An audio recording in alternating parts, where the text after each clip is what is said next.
Runestones are probably the most iconic example of runic inscription.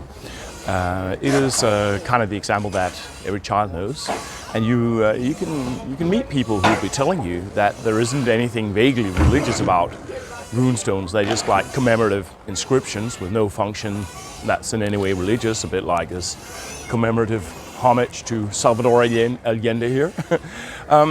But if you've followed the series, then you can probably guess that I kind of disagree. I think runestones are something cooler than that. They're not just like a Viking Age version of commemorative brass plaques.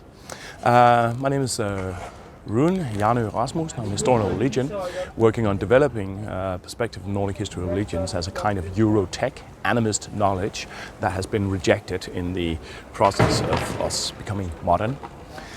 I most certainly think that runestones are religious expressions, both inside heathendom and in Christian religion. And here are my arguments.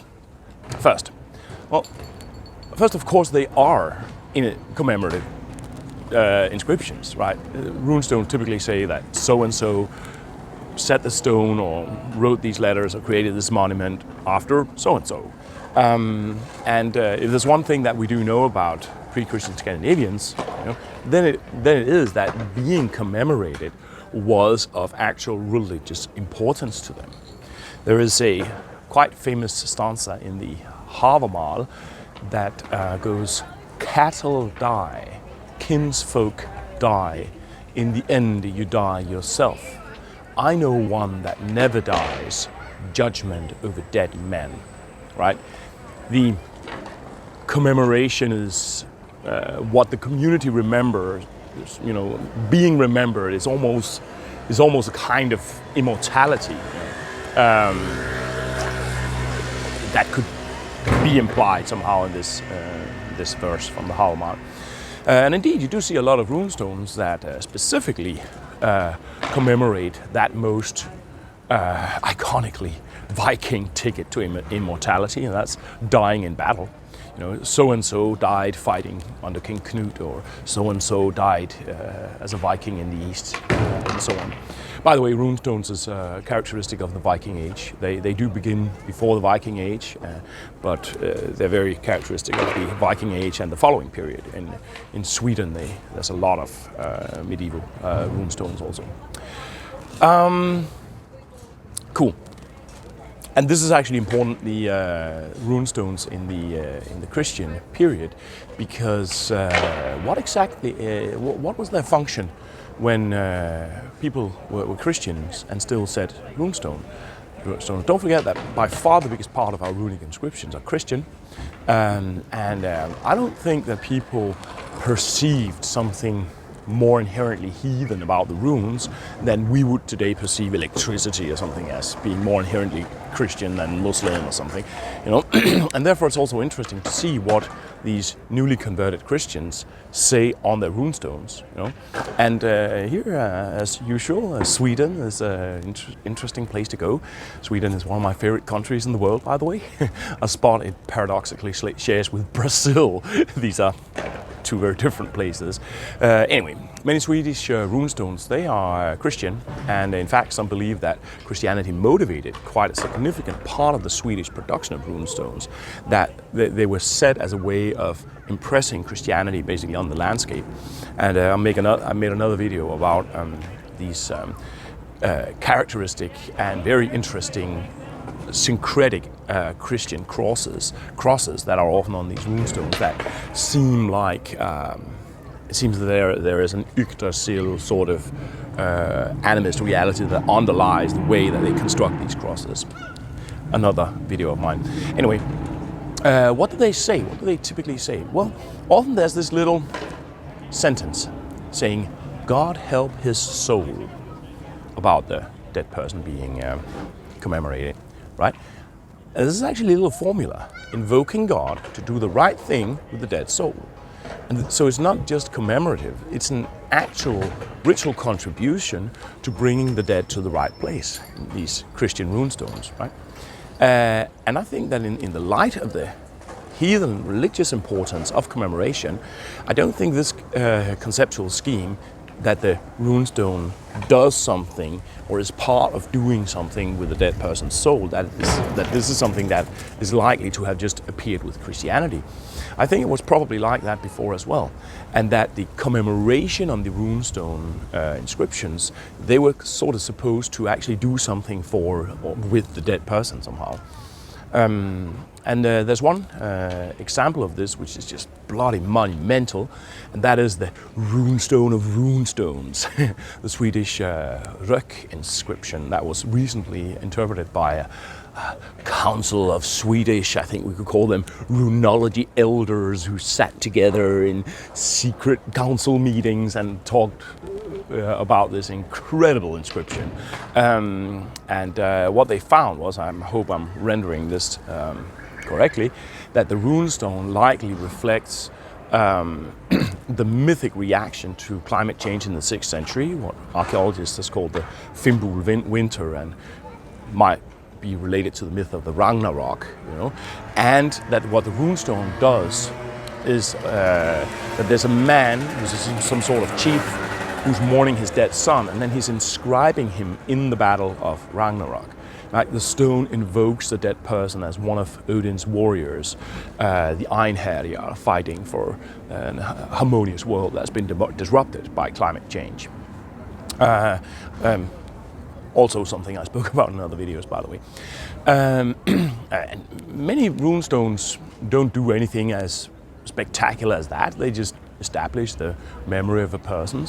There is, in fact, a super nice source that gives us an image of the what might be the heathen ritual context that could have been surrounding runestones, I think. I'm not sure how overlooked this little detail is in scholarship. I mean, with Nordic religion, it's often like this, that whatever you can say, most of the time there's always been hordes of scholars saying it, then hordes of scholars criticizing it, then hordes of scholars criticizing the criticism in order to say it again, and so on ad infinitum. Nordic religion is a very intensely studied field, and history of religion is probably only surpassed by the New Testament, perhaps the Quran. Anyway. So someone might have totally already noticed this and written 4-volume books about it, and theses about the research history of thinking about exactly this and so on. But it's a small detail in the, by the way, amazing account of the Arab traveler Ibn Fadlan, who traveled up a river in Russia and encountered allegedly Vikings. And this is an amazing source describing a very complex burial practice of these Viking Rus, which included the gang rape, human sacrifice of a young woman, sacrificing 2 horses by cutting them to pieces with swords, and drinking up the third of a rich man's wealth in beer. I mean, just try to visualize that. Actually, the beer thing is interesting from another perspective, and I think most people tend to get a little bit stuck on all the macabre stuff that goes on, that I'm not sure that the other interesting aspects of Ibn Fadlan's account are always in focus. For instance, the economy. What these people do is that they take the dead rich man's wealth and they divide it in 3. A third goes to the family, and 2/3 goes to buy the beer for the funeral and to buy the clothes for the dead man, the burial clothes. So that's basically 2/3 of some sort of a chieftain's wealth that is liquidated completely and sent into economic circulation in the community. And this is pretty radical. I mean, Denmark today, as far as I can Google, I think we pay around 15% in heritage tax. We are comparatively heavily taxated in Denmark. I think we pay around 36% in income tax. And it is a rather radical level of economic redistribution that's going on in this burial practice. 66% of probably a family's wealth in a family-based society. It's just liquidated and pumped into the market like that when a head of family dies. I think we should consider this a little bit, something with these kind of, when we have these kind of Jeff Bezos kind of people who are so obscenely rich that nobody sane can basically condone that, you know, some state doesn't just step in and confiscate the whole thing and redistribute it a little bit, you know.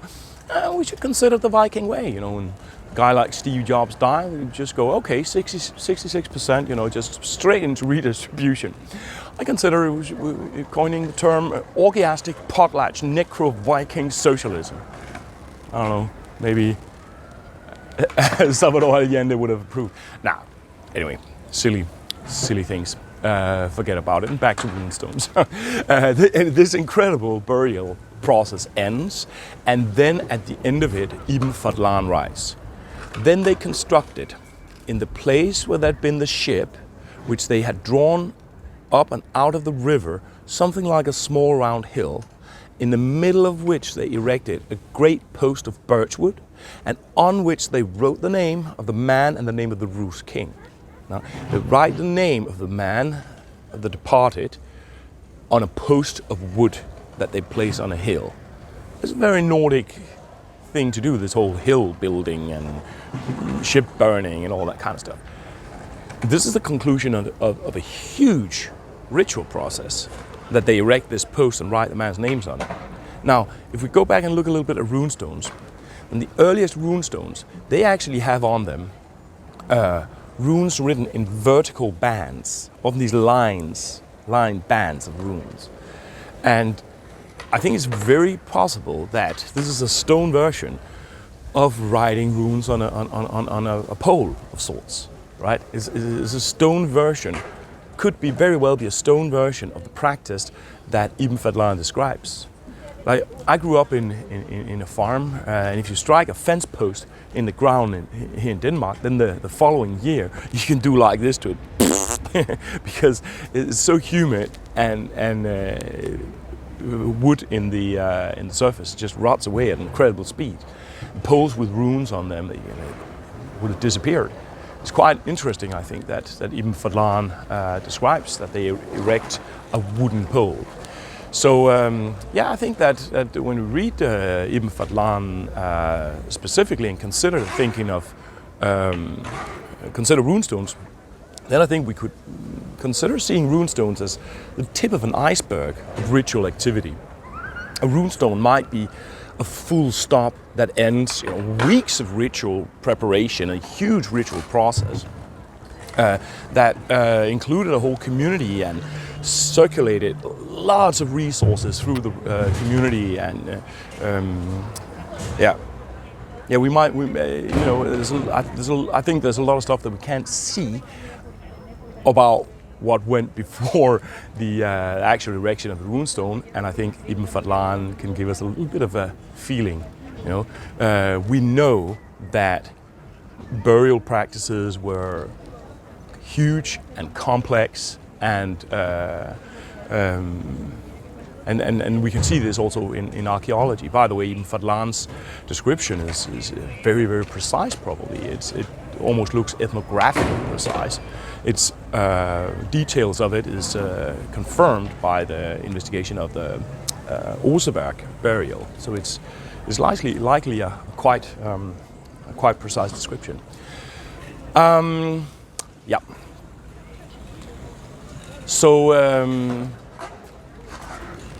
when we think about this in the context of the Christian runestones that want to help the soul of the dead to the right place, I think this whole the ritual setting and the commemoration is a ritual function of commemoration, concentrating and focusing the attention and perception of a community in the right way on the dead person. That does something with the dead person. It relates the dead person in a specific way. So yeah, the idea that runestones are non-religious commemorative plaques like that one, I think it's a little bit ethnocentric. I mean, we have completely non-religious commemorative plaques. There isn't anything really religious about this commemorative plate here. Oh, there's actually a little rose on it. I don't know if you could view that as a expression of socialism or sacrificial gift, but like in generally, these kind of expressions are not religious. This is just something that's painted on a wall here in the Red Square in Copenhagen, and I think that runestones are likely. We should not project that it's like this in our context onto these runestones that might very well have been something much more deeply ingrained in animist perceptions and animist ways of handling the dead, basically. Yes. Thank you from Copenhagen and the Red Square and Salvador Allende, and see you around.